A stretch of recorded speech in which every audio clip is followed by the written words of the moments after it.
আসসালামু আলাইকুম, কেমন আছেন সবাই? আশা করি আপনারা ভালো আছেন। আমরাও আলহামদুলিল্লাহ ভালো আছি। আরও একটি নতুন ভিডিও নিয়ে আপনাদের মাঝে চলে আসলাম। আপনারা সম্পূর্ণ ভিডিওটি দেখবেন। বাসায় আজকে গেস্ট আসবে, তাই সাবিয়ার বাবা 2টা মুরগি নিয়ে আসছে। আমি কেটে নিয়ে মাংসগুলো ভালো করে ধুয়ে রান্না বসিয়ে দিব। পেঁয়াজটা আমি নেড়েচেড়ে হালকা ভেজে নেব। পেঁয়াজটা ভেজে নেওয়া হয়ে গেছে। লবঙ্গ, দারচিনি, এলাচ, তেজপাতা দিয়ে দিব। বাটা মশলা দিয়ে দিব। বাটা মশলার মধ্যে পেঁয়াজ, আদা, রসুন, জিরে বাটা আছে। নেড়েচেড়ে সামান্য পানি দিব যেন বাটা মশলাটা না পুড়ে যায়। গুঁড়া মশলা দিয়ে দিব। গুঁড়া মশলার মধ্যে হলুদের গুঁড়া, মরিচের গুঁড়া, ধনিয়ার গুঁড়া, জিরার গুঁড়া, গরম মশলার গুঁড়া, টেস্ট অনুযায়ী লবণ দিয়ে মশলাটা আমি ভালো করে কষিয়ে নিব। মশলা কষানো হয়ে গেছে। ধুয়ে রাখা মাংসগুলো এবার দিয়ে দিব। মাংসের সঙ্গে মশলাটা আমি ভালো করে কষিয়ে নেব। মাংসটা যত কষাবেন খেতে ততটাই টেস্ট হবে।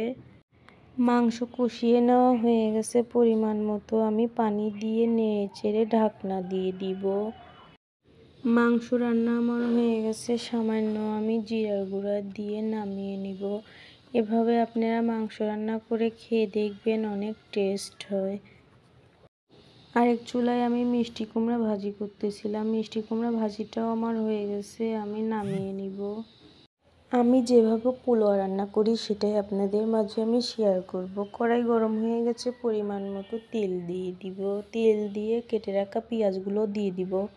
নেড়ে চেড়ে পেঁয়াজটা আমি হালকা ভেজে নেব। দারচিনি, এলাচ, তেজপাতা, কিশমিশ দিয়ে দিয়েছি, কিন্তু ভিডিও করার কথা মনে ছিল না। ভেজে নেওয়া হয়ে গেছে। ধুয়ে রাখা আমি পোলাও চালগুলো দিয়ে দিব। নেড়ে চেড়ে আমি চালটা ভালো করে ভেজে নেব। চালটা যত ভালো করে ভাজবেন পোলাওটা তত ঝরঝরে হবে। সামান্য একটু বাটা মশলা আর লবণ দিয়ে দিব।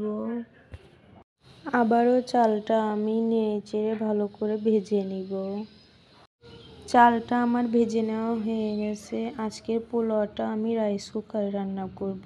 রাইস কুকারের পানিটা ফুটিয়ে গেছে। এবার আমি চালগুলো রাইস কুকারের মধ্যে দিয়ে দিব। রাইস কুকারের মধ্যে চালটা দিয়ে দিয়েছি।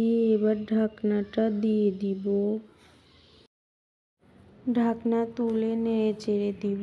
দেখতেই পাচ্ছেন পোলাও রান্না আমার হয়ে গেছে। পোলাওটা কি সুন্দর ঝরঝরে হয়েছে। সব কিছু আমি টেবিলের পরে নিয়ে এসেছি। আমার ভিডিওটি যদি ভালো লেগে থাকে লাইক, কমেন্ট ও সাবস্ক্রাইব করে আমার পাশে থাকবেন। আজকের মতো ভিডিওটি এখানেই শেষ করলাম। আল্লাহ হাফেজ।